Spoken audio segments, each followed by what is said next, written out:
This is a piece called the Neg-Guitar by a band from New York called Neg-Fi. And this is pretty close to how they actually make their music. They use guitars that are kind of tuned in strange ways so that the sounds that they make kind of intersect with one another. So instead of playing traditional harmonies and melodies and things like that, it's more about setting up a texture.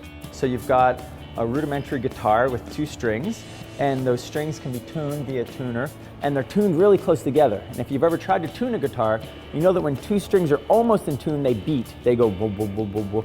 And that's kind of the foundation of the piece. When you have 2 oscillators that are almost in sync, what you hear is the difference between them.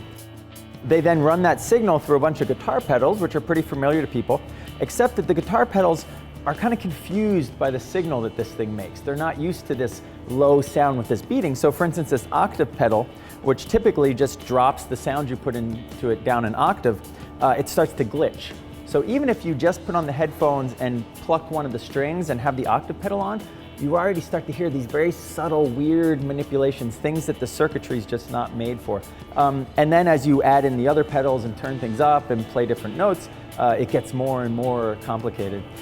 People have just been putting on the headphones and playing for a half hour and exploring just with 2 strings, exploring this marvelous sound world that you can create.